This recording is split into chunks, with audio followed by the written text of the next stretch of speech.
And so that's my starting point. I imagine a family of different shapes and sizes. And over those 13 books, I've written about, great big unwieldy families like those Faraday Girls, about 5 sisters.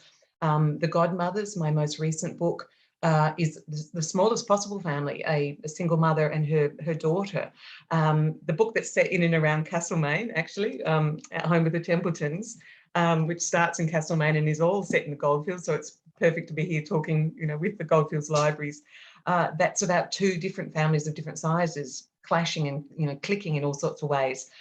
So I have about 6 months where I just fictionally cast that family, and I think about who gets on with who, how maybe the parents got together, what each of them do for a living, what were their childhoods like. So just like playing dolls as a kid, I'm moving them around, and then I think, what am I going to put that family through? I'm going to put them through the ringer in some way.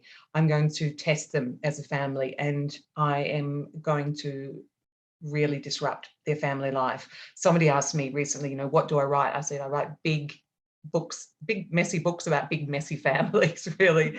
And that's the point that I actually start writing, when I have thought about those characters for so long that I know them inside out. I know how each of them will react to a situation. Then I throw that, what I call an emotional explosion, into the middle of that family, and then I watch the ripples.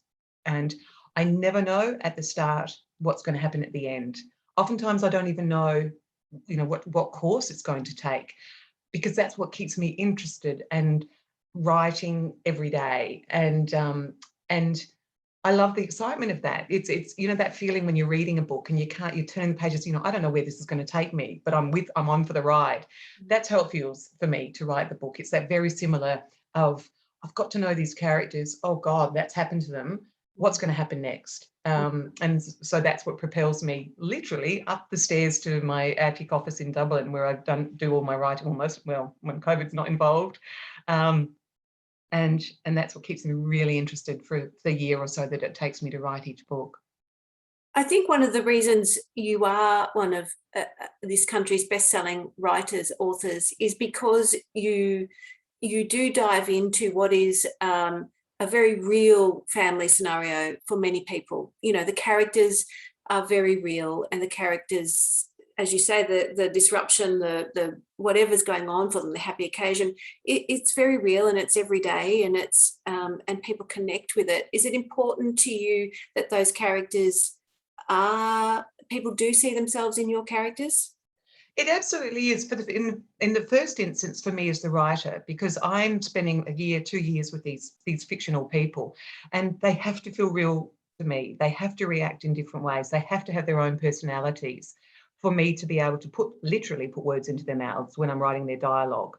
But also to react in all the different ways. Like, if I was to throw in, say, those Faraday Girls, it's a lot about jealousy of, the youngest daughter of those 5 sisters has had a baby, and it's had as a young woman, and it's one of the other sisters, it's triggered something big inside her. They've grown up without their mother, and so they've got some things going on about motherhood.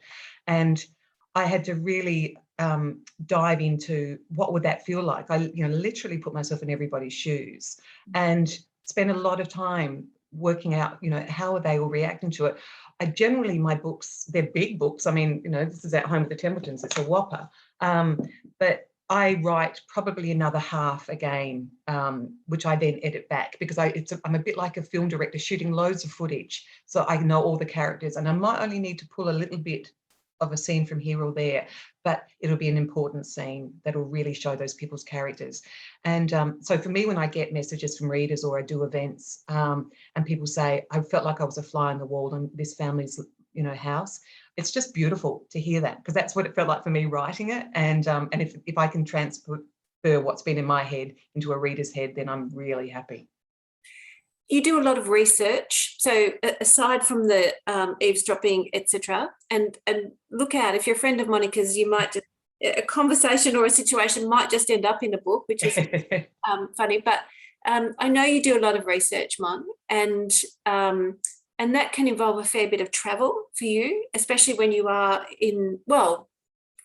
at home with the Templetons meant that you spent a lot of time in central Victoria, but it has also meant travel around the UK and, of course, Ireland.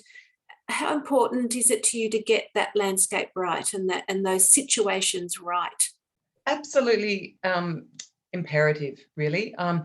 Everything I do as a writer is because I'm a reader. I started to read as a 4-year-old and, grew up in Clare, in the Clare Valley, where my dad was a railway station master. And I spent a lot of time up on the roof of our family house because it was very quiet up there reading.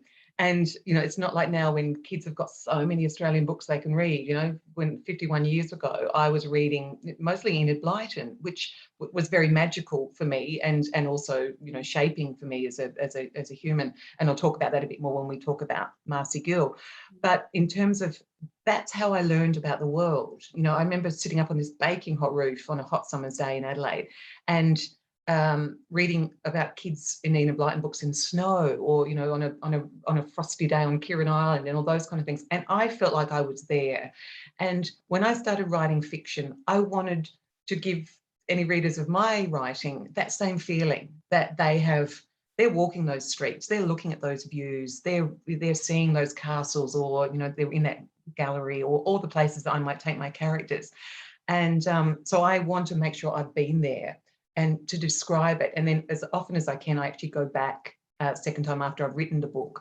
So I do research, like location research, like a location scout, and work out, okay, here's where they're going to live, here's what they see, here's where I'm going to have this action. And sometimes that helps me change the plot. And then when I've gone back home and spent the year locked in a room, not literally, but in my room writing, and then I go back and check. And I did that very much with the Godmothers, actually, my most recent adult book. And I can show some research photos if you like. Yes, please. Yeah. So if anybody listening has read the Godmothers, and it doesn't matter if you haven't, and I won't do spoilers, but this, for example, is me on the Edinburgh street in Scotland, where there's a fictional hotel called the Montgomery Hotel, which plays a big role in the Godmothers, where the family live. So I, walked up and down and took photos there. And I should just explain, sorry, the Godmothers is the story of Eliza Miller, who is the daughter of a single mother who's died tragically. And Eliza's pretty much raised by her two beloved godmothers. And as the book begins, she has really made herself the smallest, safest life she can. And as a reaction to her mother's death, and she's now 30, and her mother died when she was 17. And in the space of about 3 pages, she loses her job and her apartment is gone. So she gets whipped out of this safe life from Melbourne and taken to Edinburgh, where she starts to uncover all the secrets about her father, who she's never met, and her own mother's troubled life. And her godmothers are the custodians of so many secrets. So it's a real book of moral dilemmas, really. And that's where it begins. One of the godmothers lives in Edinburgh there. So I went there twice and walked around the streets, and that was really great to sort of see it. It's also set in Gretna Green, so there's the eloping place on the border of Scotland and England. So there's the proof of being in Gretna Green. And Gretna Green is where in the 1700s, people would run to elope if they weren't, allowed to get married. And it was an old blacksmith's cottage. And so we went on a tour, and it's like a wedding theme park now. And they've got this old marriage anvil that if you go there and get married, they clatter that with this hammer, and it echoes around the blacksmith's cottage. And they have tours going through, and you can. So it was great. So I joined this tour of the Gretna Green marriage area. And I thought, God, it's really authentic. People were quite dressed up for it. I thought they must have, had a little bridal veil or something. And I was like terribly interested and thought, this is a stroke of luck that I've actually managed to join a tour just in time. And as it turned out, I had gate crashed a real wedding. And they actually asked me to leave because I was obviously showing too much. Well, they said, do you know the bride or the groom? And I said, no, neither. I'm just terribly interested. And they said, it's actually a private wedding if you don't mind. So I left. And then there's also a painting in the Godmothers that's very important to two of the characters. So if anybody's read the book, this is the painting I talk about. And it's not a spoiler. There's this incredible painting. That's me in the Tate Gallery by that painting. And as you can see, it's just the most glorious painting. And it's called Carnation Lily, Lily Rose by John Singer Sargent. And I had a gorgeous day in the Tate Gallery auditioning paintings, really. Which one was I going to use in the book? And that was a special moment. I chose this gorgeous painting and thinking, I've never heard of it. And it's so beautiful, as you can see. And I thought, this is great. I found a little undiscovered treasure in the Tate, and I'm going to write about it because it's going to matter to my two characters. And then I left and went into the gift shop afterwards. And the gift shop was full of souvenirs to do with this painting. And it turns out it's one of the Tate Gallery's most popular paintings. So just, some gorgeous gifts based on this painting. And then I went back a year later with the manuscript, and I sat in front of this painting and I read all the scenes, which are quite, emotional scenes, sitting in the very place that the characters were. So I love to do that to make sure it feels just right. And just two quick more photos from the Godmothers. Again, I won't say too much because it would be a spoiler, but there is a setting around an Irish castle, and that's the Irish castle in summer. And you can tell by my very thick coat, that's the Irish castle in winter. So I made sure to go to all of these places. And finally, the Wicklow Mountains just outside of Dublin. That's me on the location trip. I don't actually use the photos that much when I'm writing, mind you. I have a very visual memory, so I tend to be able to just call on them, but I love to go back and that's been lovely actually over the last couple of years when people haven't been able to travel. I've been getting a lot of beautiful messages from people saying, I'm rereading your books because I feel like I'm traveling through the pages. So that's really nice. How lovely. Monica, let's start to chat about your new adventure, which is Marcie and the Caravan Park Cat. I have a copy right here and many copies behind me. This is your first foray into writing for children, and I know has been very much influenced by your love of Enid Blyton and those kind of wonderful adventure stories that we all grew up on, but with a modern, obviously, take. Tell us about why a children's book. Why was that important to you? Well, the first thing I want to say is because you just called it Marcie and the Caravan Park Cat, and it's actually called Marcie Gill and the Caravan Park Cat. And as you well know, Kristin Gill, the Gill is a tribute to my darling friend Kristin Gill, who has been such a fantastic friend to me for about 34 years. We're up to, Kristin, and encouraged me from the start when I said that I had this idea for a children's book, which was 8 years ago. And I thought I am going to borrow Kristin's surname to say a big thank you. So the Gill in everybody, the Gill in Marcie Gill, you have a real Gill sitting in front of you there.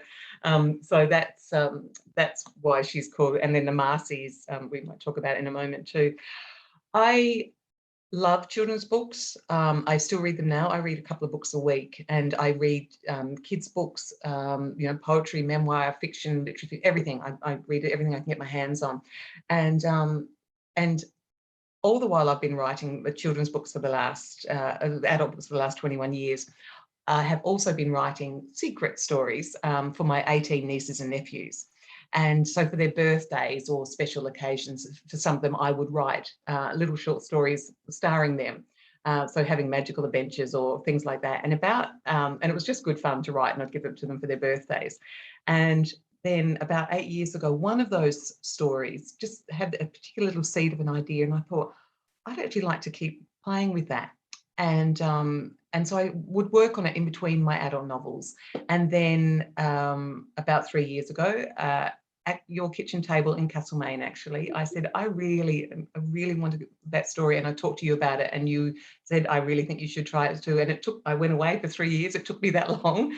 But I wanted to pour in all the elements that I remembered reading as a child, just what made me fall in love with reading, which was, the Enid Blyton books, really, when the kid's having a real life and they've got real life problems, but a little magical ingredient comes in and that, adds that sparkle to their lives. So it's got elements of that. It's a family story, but it has this extra little bit of magic. And it was so much fun to write. And I'm thrilled that it's out, and it's this gorgeous hardback and with the most beautiful illustrations by Danny Snell. So I'm thrilled to have it. Monica, it might be a good point here, if people don't mind, I'm going to share my screen and we'll have a little look at the trailer for the book and then at some of those gorgeous illustrations. So just hang tight with me for a minute while I open up the presentation. I hope you can all see that. And the first thing I'm going to do is show you the trailer.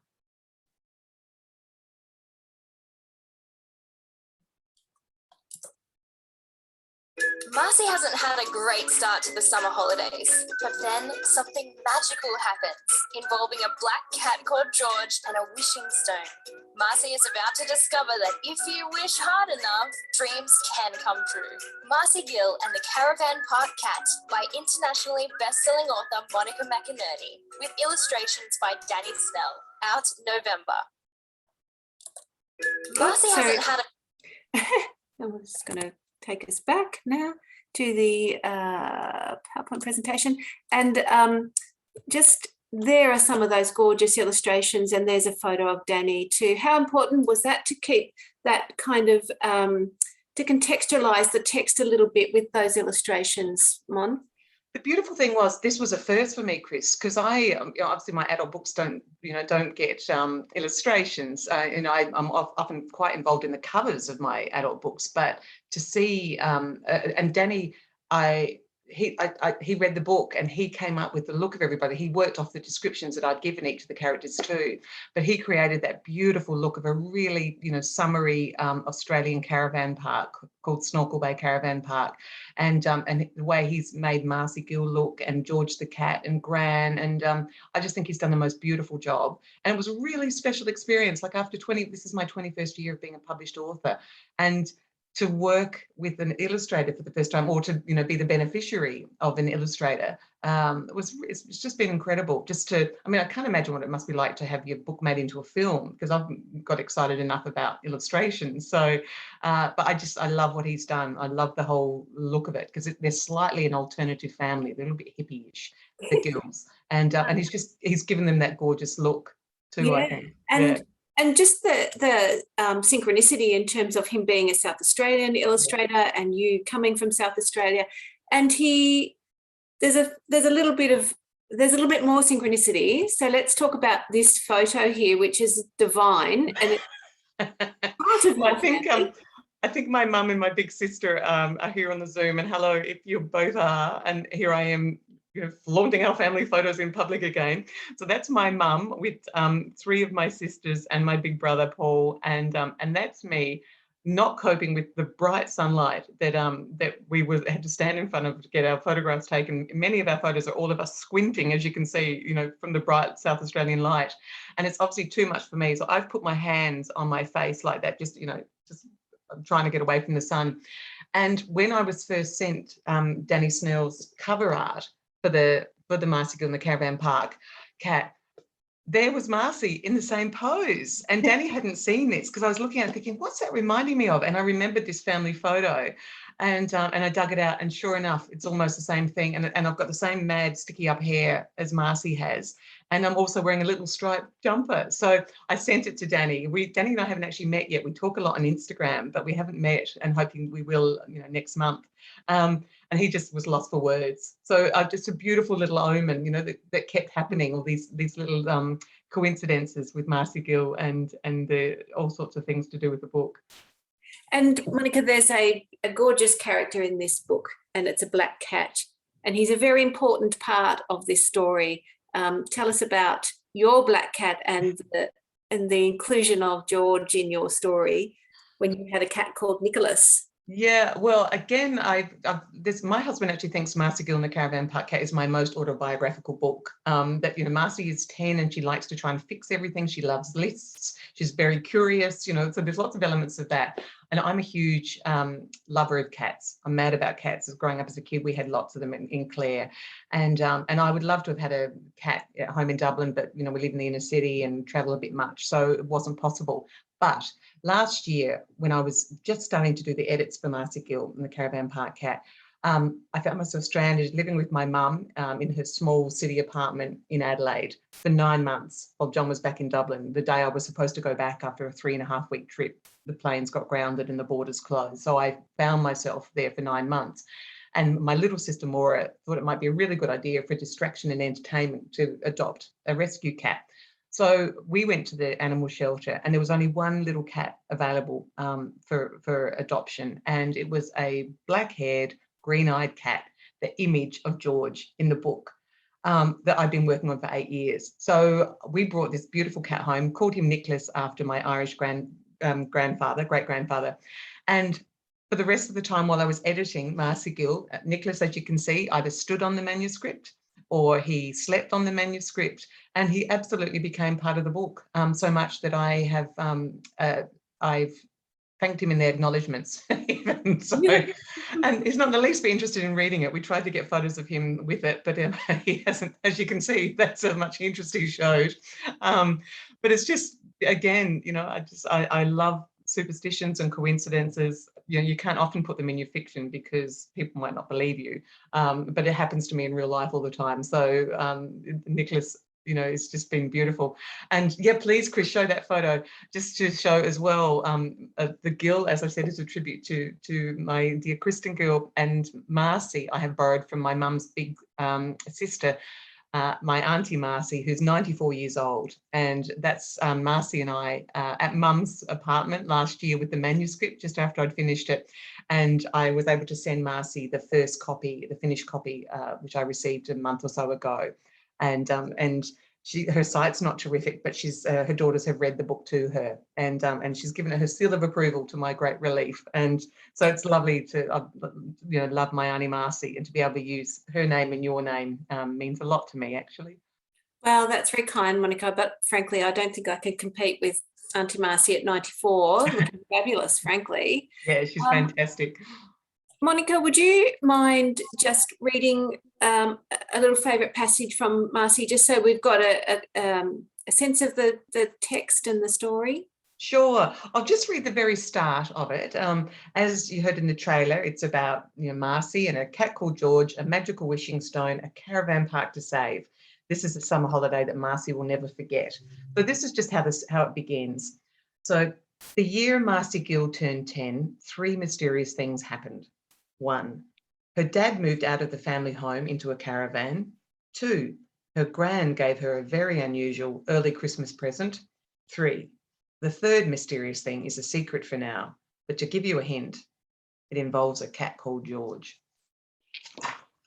Marcie's family ran a small, and I use a lot of brackets, Marcie loves a bracket. Marcie's family ran a small caravan park in the little seaside town of Snorkel Bay in big South Australia. It was on a curving bay, just a short walk through sand dunes to the white beach and glistening sea. The Snorkel Bay Caravan Park was known for its beautiful gardens too, tall shady trees, lush green shrubs and brightly coloured rose bushes, all planted years ago by Marcie's grandfather. Marcie was the middle child of the Gill family.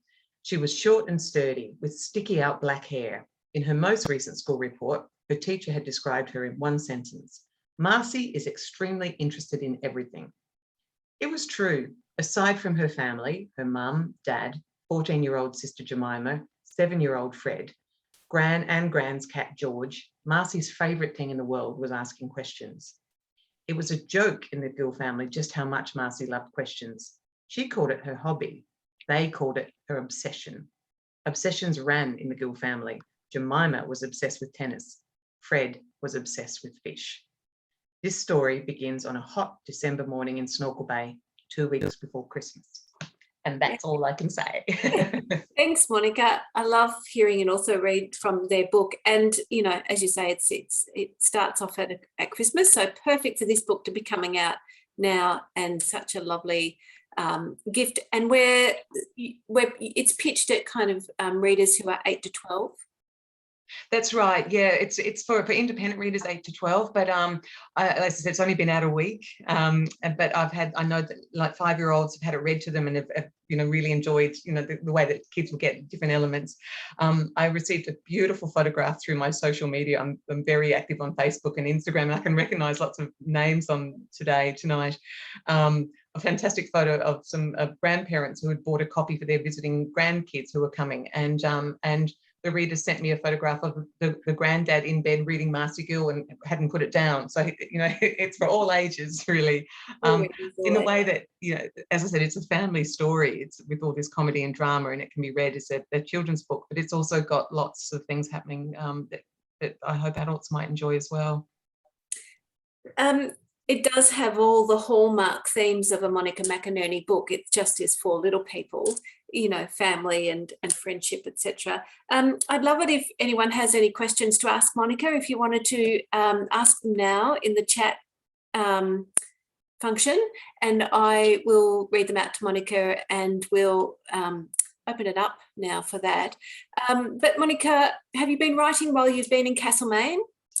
Yeah, I really have. I've actually been writing quite a lot during unexpectedly being in Australia, and it'll be very interesting. I don't know yet how different my books will be as a result of this unusual experience.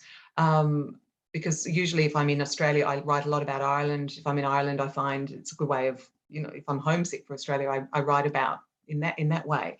I've been working on another Marcie Gill adventure. And that's been lovely to write that here in Castlemaine. And I'm also I've actually got 3 projects on the go. I'm working on, there was a character in the Godmothers, and I won't say too much, but a minor character who has absolutely stayed with me. And I want to know what happens to that character next. So I'm working on kind of a short novel about that particular character, which is a first for me. And then I've also in the early stages of one of those big, messy books about a very big, messy family that I talked about earlier. And I'm at that the gorgeous time when they're all forming and unfolding in my head, and I've worked out what I'm going to put them through. And I think when I get back to home in Dublin, I'm just going to lock away and dive into their lives, I reckon. So yeah, lots of going on. And I'm kind of sorry in a way that I had already set, at home with the Templetons in Castlemaine, because I would love to set another book around here. So I've kind of got a beady eye on Bendigo, to be honest. That's good. I think it would definitely come into my writing, being here. Monica, a couple of questions for you. How does a typical writing day look for you? I take my writing very seriously. Like, as I said, I have a lot of fun with it, and I put as much fun into my novels, but it's absolutely my job. So a typical writing day is I'm at my desk by 9 o'clock. I aim for 2,000 words a day when I'm really in, the very, very deep depths of a first draft. And sometimes that can happen before 10 a.m. and sometimes that I'm still there at 6 or 7 o'clock. But that's absolutely, I can liken sometimes writing a novel to building a house. You do it brick by brick, or writing a big symphony, especially mine, because I have lots of layers going on and characters and settings, etc. And it's step by step that I write those. So making myself or setting that goal, 2,000 words a day, I might come back the next day and realize, no, I don't need 1,990 of those, but the 10 that are left, that's what's going to give me the impetus for the next part of the plot. So that's that's the overall scope of it. I do write in kind of intensive bursts all the time. Like, I wouldn't be writing for that entire 8 hours.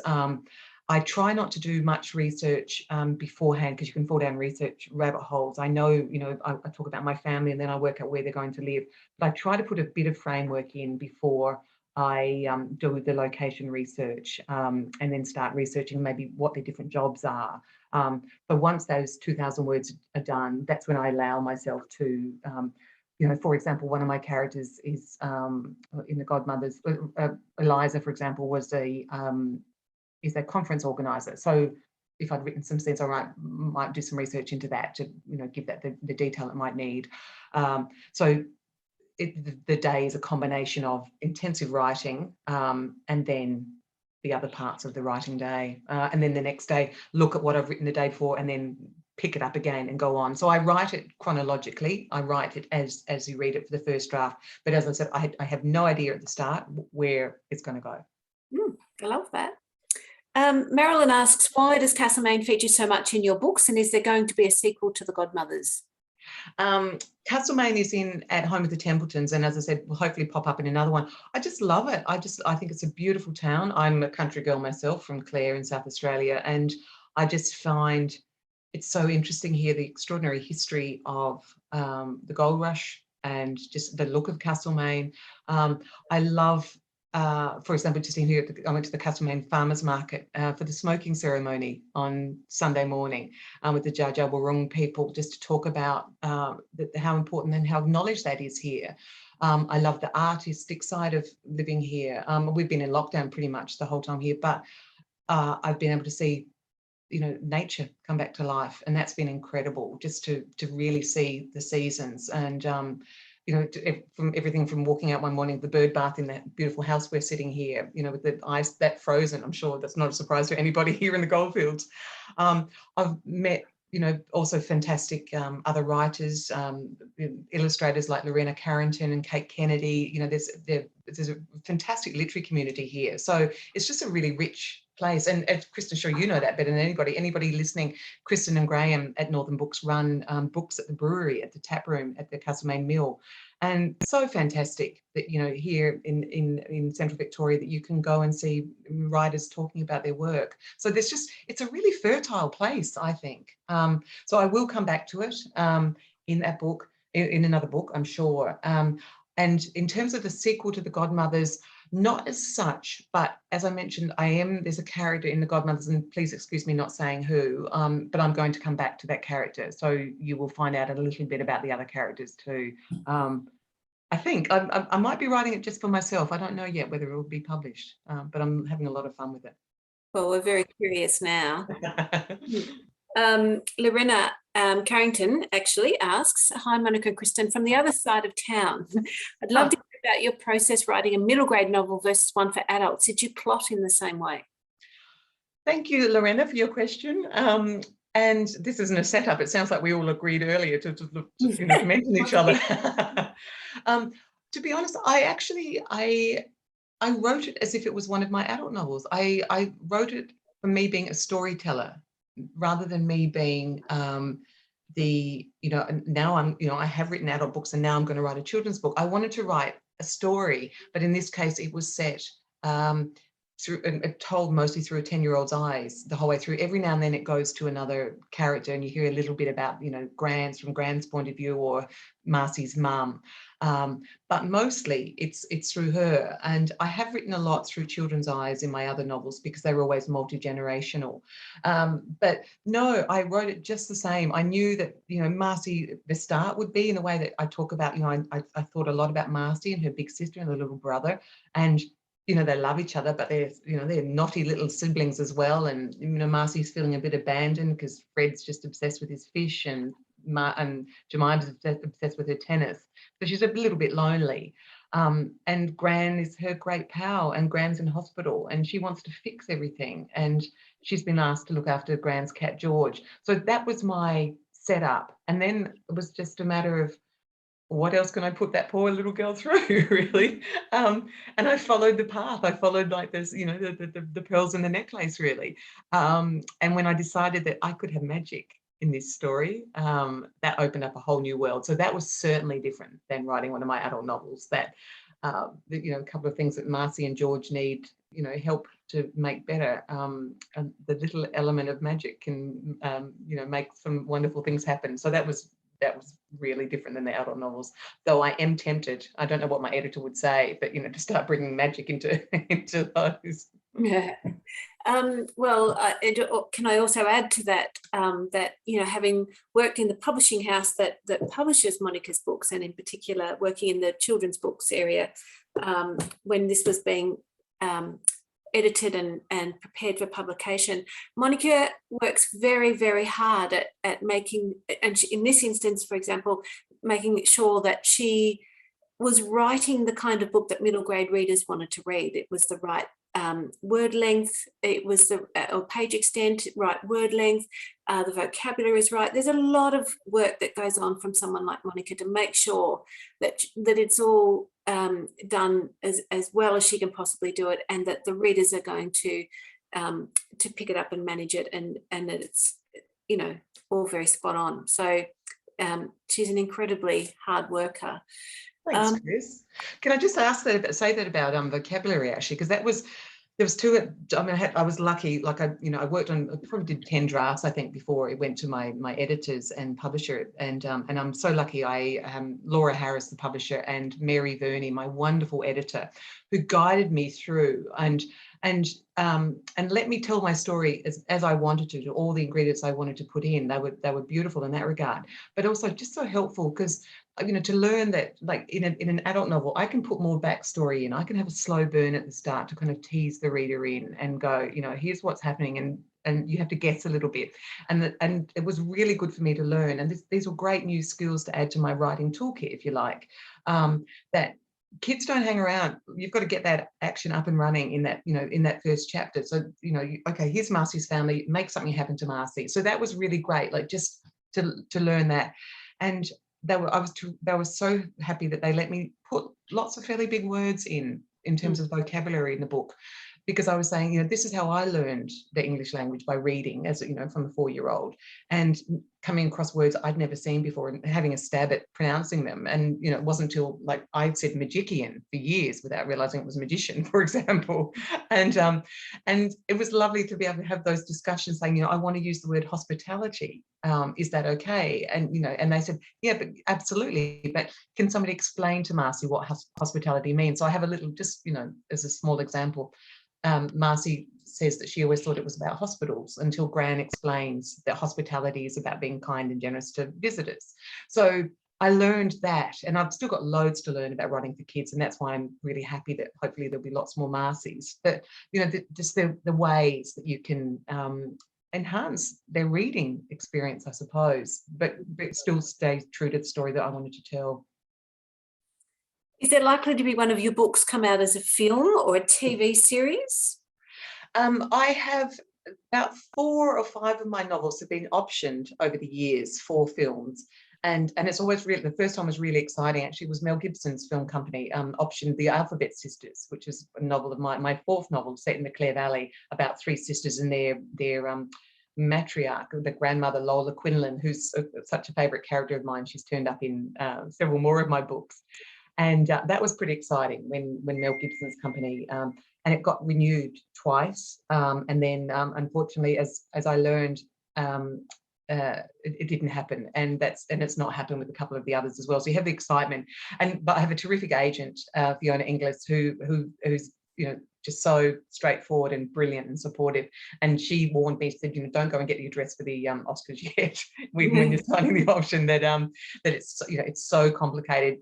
For me as a storyteller, that's why I just think I have what a fantastic job, because I can sit in an attic in Dublin and make up anything. I can have characters whipping around the world. I can have them going to all these different locations just by writing a sentence. And for a film company to turn one of my books in, it's so complicated. I had no idea.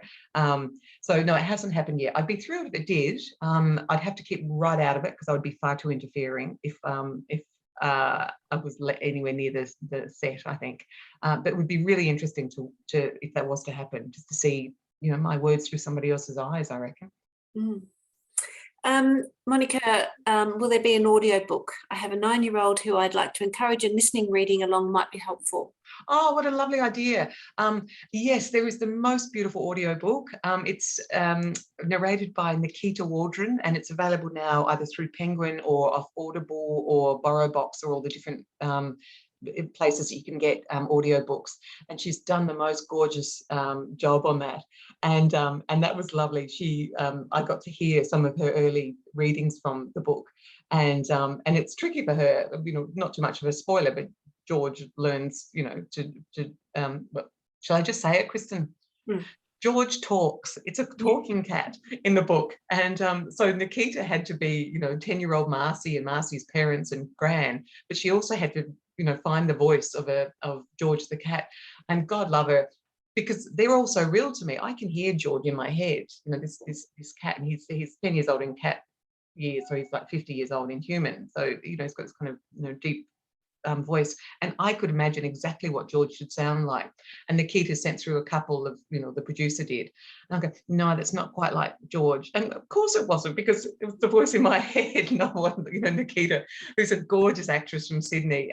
So just to say, yeah, and it's beautiful production, and there's music in it, and that's a lovely idea to read and listen along. So yeah, it's available now, and I'm thrilled to bits with it. Monica, Tracy's asking, did you audition many illustrators before deciding on Danny, or did you know of his work and ask for him for this project? I didn't audition, and what happened was I had a lovely meeting with my publisher in Sydney when we decided, with the great news that yes, they wanted to publish it. And I was shown 4 portfolios from illustrators that they thought might work with the story. The illustrators that they knew, could really evoke that really Australian summer feel. And so I looked at 4 of them, and I chose Danny straight away. It was just, I just loved them from the start. I love them now. As I said, I'm looking forward to actually meeting him in person. And he read the book, and he, as I mentioned earlier, he borrowed some, he used what my descriptions of characters, but he gave them his own look, and I couldn't be happier. I just think they're gorgeous. Perfect. Someone's asked, how did you come to live in Dublin? I married a gorgeous Irishman who's in the next room, but he's too shy and he won't let me show him. So we met in Melbourne, 33 years ago, 33 years ago. And then he took me back to Ireland with him instead of a kangaroo key souvenir. He took me. And Monica, when you go back to Dublin, will it be easy, given the complete change of environment, will it be easy to pick up what you're writing now and keep going, or will there be a bit of an adjustment period, do you think? What a great question. I don't know. I'll have to ring you when I get home. Yeah. How interesting. I don't know yet, because I mean, I describe writers as walking compost bins in terms of that, everything that happens to us, be it experiences or conversations, or and you and I are laughing how curious I am, but every writer I know is. That's we're gathering material all the time, like magnets walking around picking up iron filings. And certainly everything that's happened to me in the last couple of years, all of it unexpected, to do with COVID, or all sorts of other bits and things, is in me now. And so I will draw on those in ways that I can't expect yet. And I may see Ireland in a different way when I get back. The big book that I mentioned of the 3 projects that I'm working on is very much set in Ireland, but has a lot of Australian, influence as well. So yeah, I don't know. That's a great question. I'll find out in a couple of months, I guess. But I know that, that's because my books aren't factually autobiographical, but they are absolutely emotionally autobiographical. And that's why, like everyone, I'm 56. Not that everyone's 56, but as a 56-year-old, I have been, had all the sadnesses of life and the griefs of life and the disappointments and the darker sides of things. But I've also had so much joy and laughter and happiness in my life. And I draw on all of those experiences and those feelings, and not through characters who are living my life. I write a lot of male characters, but we all feel that great rainbow of emotions, and that's what I put my characters through. So, yeah, I think when I get back home to Ireland, I will reflect on so much of the last couple of years, including that extraordinary time to have 9 months with my mum. Was amazing. I'm not sure if she would say the same thing. We should Zoom into Adelaide and get her to confess. But what a privilege that was to have. Not even it was so special for me, because having lived overseas pretty much since I was 19, and being one of 7. So I'm sure that will come into my novel in another way. I won't write about a woman stranded, but I might write about an unexpected time with your mother. It won't reflect exactly what happened to me, but so all sorts of things will come out in my books, I reckon, in the next year or 2. Marilyn's asking if you are still in Castlemaine, and Marilyn, Monica is still in Castlemaine, but not for very much longer. So I know many of you have ordered signed copies from Monica, because Monica hasn't been able to go to too many places. There are very few places where you can get books signed by Monica to someone special or specific so I've put the link in the chat area there if you do want to order books. We've got about 3 or 4 days left for Monica to be able to do that for us. And I would love to, yeah, because we, as I said, a huge thanks to Tammy and Melissa and everybody at the Goldfields Libraries, because we were hoping to do an in-person event in Castlemaine and Gisborne and Bendigo, and which would have been so gorgeous to meet readers and talk to them in person and to sign books, absolutely for them. I love to do that, especially with Marcie Gill, because I can sign it to little kids, and there's a little George there, and I love to do a speech bubble and, you know, hello to whoever the child I'm signing it to. So as I said, if you'd like me to do that, Kristin at Northern Books is the person to talk to, and it would be my pleasure to sign any while I'm still here for the next few days. Thanks, Monica. Also, there is a link to some activity material that Penguin has done to use with the book, or to give to the kids who are reading the book. So lots more fun. I bet Monica's never had an activity pack done for her any of the books before. It's me doing the Marcie Gill pose again. It was so exciting. I had no idea that Puffin Books were doing this. And then on publication day, which was last Tuesday, I got an email from the wonderful marketing team to say, and here's the activity pack. And it's like it's a maze. So you can help Marcie find George. You have to follow the maze. There's a Marcie Gill word search. So they've picked out all these words, gorgeous words. And there's also, you can colour in Marcie and George. And I've done them. I've done all three of them. It was such a fun thing to do. Pardon? I think you did that on day one. I did do that. That was how I celebrated publication day, by, you know, helping. And they're all up on the Penguin website. And as I say, if you've got little kids in your life, they're really good fun, and they're free. You don't have to have bought the book to, you know, to have fun with the activity page. And the link is there, as is the link to teachers' notes for the book, if any of you are teaching or know anyone who might want to use it in the classroom. Mon, I've got 5 quick questions for you before we have to kind of wind up. Tell me about your favourite food. Favourite food? It changes every day because I love food and I love whatever comes toward me. My favourite food at the moment is actually your mum's lemon slice that you dropped off yesterday. So thank you very much. I will tell Mum. Tell her that. Yeah, I love that. And also I really love Vegemite on toast. But at the moment it's your mum's lemon slice. Thank you for that. It's completely addictive. Viv knows my mum. Favourite book or genre of books? I don't have a favourite. I read all and everything. I was, you know, that kid that would read the back of the cornflakes box at breakfast and whatever I can get my hands on. So I'm reading, everything. You know, no irony, but, you know, one of the first things you did when you arrived in Castlemaine was join the library. It was. I went down there. Actually, it was quite funny. If I can just tell it, we've got a second to tell it. Yeah. Tammy, I don't know if you know this, Tammy, Melissa, they're in Bendigo, but I walked in, and because we're stranded here and I normally live in Ireland, I don't have any Australian ID. And so I walked in, we're all in masks, and, you know, they're really welcoming. And this lady came up to me, you know, and said, "Hi, can I help you?" And I said, "We're just house sitting here for a few months. Would it be okay if I joined the library?" And we've got there the day before, so it's the first warning. And I said, and she said, "Absolutely, I just need to see your ID." And I said, "Look, I'm really sorry, I don't have any ID with Australia on it. But would it make a difference if I'd let you know that one of my books, that I'm a writer and you've actually got some of my books on your shelves?" And she said, "Yeah, that'd make a big difference. You know, what's your name?" And I said it.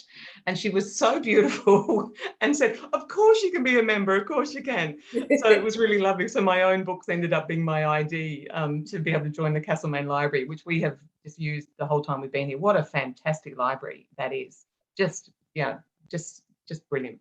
And it's just around the corner. So so my books would be my ID. That's great. Favorite holiday destination? Anywhere, because I go for 2 reasons. One, pretty well everywhere I've ever traveled to will end up in one of my books. So I love to go anywhere, even if it's a place that turns out to be not very pleasant, is good, because in a funny way, people prefer to hear about your horror stories. So if you've got friends that come back on holiday and you don't want to hear, "Oh, we had a blissful time, it was fantastic." The stories we all love to tell each other is, "What a disaster. It was just terrible and everything went wrong." So I quite like to go places that I might not normally think of going, because you never know what stories might come out of it. Yeah, good answer. Where in the world would you like to travel to next, aside from Dublin? I can't wait to see my mum and my cat Nicholas again. I haven't seen them in 5 months, and also my brothers and sisters in South Australia. We're having a big family gathering next month. But I'm really hanging out to see my mum and Nicholas, our shared cat, in Adelaide. And we've kind of answered this question, but you are writing another book now. There is a book in progress.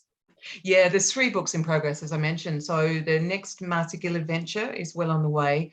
And I'm having just as much fun. In fact, probably more fun in a funny way, because I know all the characters now, and I wasn't writing my way into them. I know exactly what Marcie's going to do, and Jemima's going to do, and Fred's going to do, and what George is able to do. So that's been like stepping back into a really familiar, fun world. And then, yeah, this big, unwieldy, messy book about a very big, unwieldy, messy family, Ireland and Australia. And then this shorter novel with one of the characters from the Godmothers. So, yeah, I kind of can't wait to get to turn back into a full-time writer again, actually, and I'll be going back to Ireland in January into cold, dark winter, which is perfect writing conditions. So I'll set myself up in the attic. Mum made me knitted me a gorgeous hot water bottle cover, so I have that on my lap, and when I'm writing, and it's beautiful. So I'll be up in the rain, will be belting down on the attic windows, and I'll be writing a book set in summery Snorkel Bay. Yeah, that's right. Muster up all the imagination you can. Well, we'll be thinking of you here in probably blistering hot central Victoria, while we're hanging out in next to nothing because we can't bear to put anything else on. Monica, thanks so much for this conversation, for joining on behalf of the Goldfield Libraries tonight. I'm going to hand back to Tammy because we've got a nice little surprise. Yes, we do. So, Tammy, okay if I hand back to you now to announce the little surprises? Yes, no worries at all. So thank you so much, Kristin and Monica. That was absolutely delightful, as we knew it would be. And really, really love the sound of your children's book too, and good on you for diversifying in that direction. That's great for the kids. Thanks, Tammy. Now, the very lovely surprise we have is that Monica generously has some lovely prizes from the Tate Gallery, featuring carnation lily rose bags. They are. So will I show you? So shall I show? So I've got a beautiful tote bag, which has got that gorgeous painting on that I mentioned of me standing beside in the Tate Gallery. And inside that bag is a copy of the Godmothers, and also a set of my backlist postcards. And as well as that, I have Tate tea towels. Who knew? And it's the painting, that gorgeous painting, Carnation Lily Rose, as a tea towel. And I have 3 of those and sets of postcards. And you might wonder, over to you, Tammy, what we're going to do with all of those. Well, they're absolutely beautiful prizes, and I'm going to have to research that painting because it does look so lovely and has a lovely title. So I have picked for the tote packs 2 people at random from everyone who has attended tonight, and that is Doris Cartwright and Marilyn Bennett. And for our tea towels, we've picked 3 people who have asked questions. So I've got Catherine Donahue, not Marilyn Bennett, we've already got her, Catherine Donahue, Lorena Carrington and Tracy. So what I would ask, I'll put my email address in the chat. If you could take note of my email address and contact me with your postal address, and you will receive a lovely prize in the mail direct from Monica, which you don't get much more special than that.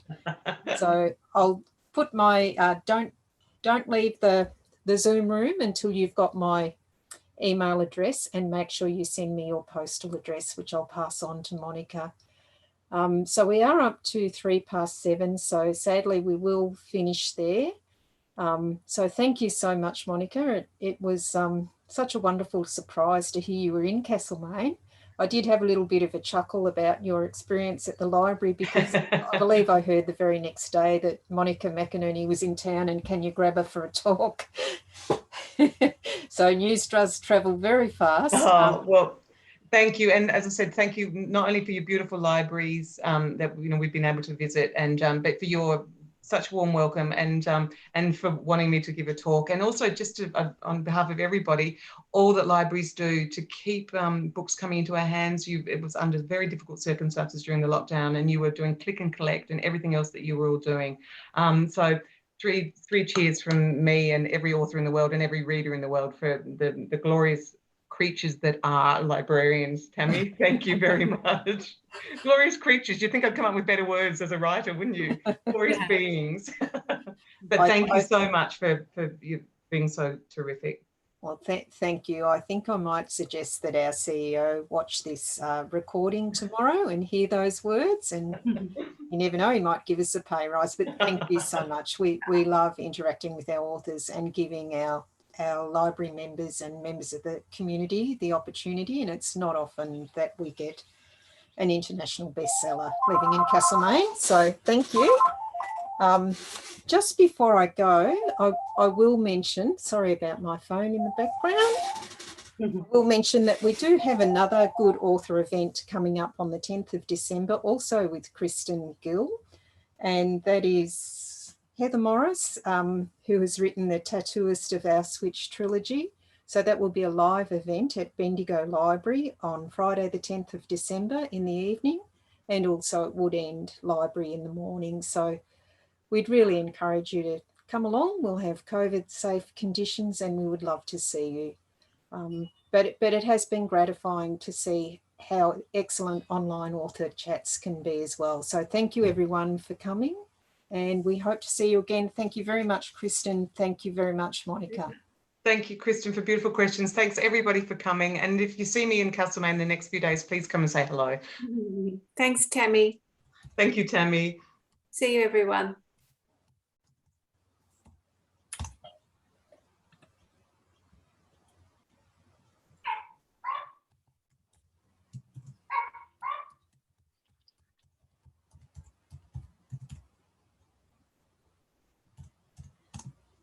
There we go. So we've got Marilyn there. So I'm here. Our prize winners all there. If you can make sure you just jot down my email address and send me your postal address and your name and your postal address, and we will send them on to Monica. So it's your lucky night. It's great. Terrific. Yeah. She was lovely, wasn't she? Oh, yeah. No, that was really, really terrific. I'd love to be able to sit and chat with her, actually. Yeah, I think she'd be up for that too. Yeah, well, I'm involved with the radio station here. It'd be really nice to be able to sit down and, 5 minutes of... Whereabouts do you live? In Castlemaine. The radio station is for Castlemaine only. It's seniors radio. Yeah. That'd be great, yeah. Can you see me? Yes. Who have we Doris. got? Doris. You're in shadow. Yes, I can see you, Doris. You're in shadow. Okay. So you're a prize winner too? Yes, I was really surprised. Oh, look, I really wanted to meet Monica, but because of COVID, there were things that were cancelled. Yeah, so, that's right. We tried really hard, and she was wonderful. We kept, rescheduling it, but in the end, it was just too difficult and too many complications. Yeah, so I did order some books that she signed to from the northern libraries. Yeah. So yeah, they're probably on the way, I presume. Yeah. Whereabouts do you live, Doris? I'm in Melbourne, in Ashwood, not far from Tullamarine Airport. Yep, you've got beautiful stained glass windows behind you. Oh yes, yes. They are lovely. Yeah. Well, if you send me your address, Doris, and you'll get a nice surprise in the mail, so that'll be great. It's Tammy HG. Let me just see. Tammy H. All lowercase, no doubt. Yeah. Tammy H. At NCGRL. Now, can you start that again? I missed that one. N for Nelly. Yes. C for Colin. Yes. G for grape. R for red. L for library. Oh, of course. .vic.gov.au. Yeah. Oh, .gov.au. Okay. Okay. All right, Tammy. Okay, thank you so much. Thank you for coming. I really enjoyed that. That's great. Yeah, it was worth doing. It's a pretty good job, isn't it, really? Really thanks for coming, everyone. Thank you. And hopefully we'll see you again. Yes, for sure. Thank you. Okay, bye. Tammy, can I just mention in the email maybe about getting an interview? But it'd have to be in the next couple of days, won't it? Yes. I wonder if you might be better to look up Kristin's Northern Books website. Yes, and I'll maybe do that. ask her if it might be possible. Okay, I'll do that. Yeah, That's I'm easy sure for she me, isn't would. If she had the time, I'm sure she would like to do that. it? Okay, terrific. Okay. All right, I'll get that email off to you probably in the morning now, if that's Good on okay. you. Thank you, and I'm glad you came along. Good on you. Thanks so much for your work too. No worries. Bye. Bye. Bye-bye. And Tracy, I've got your name here. You're on mute, but I'm hoping you know that you're a prize winner.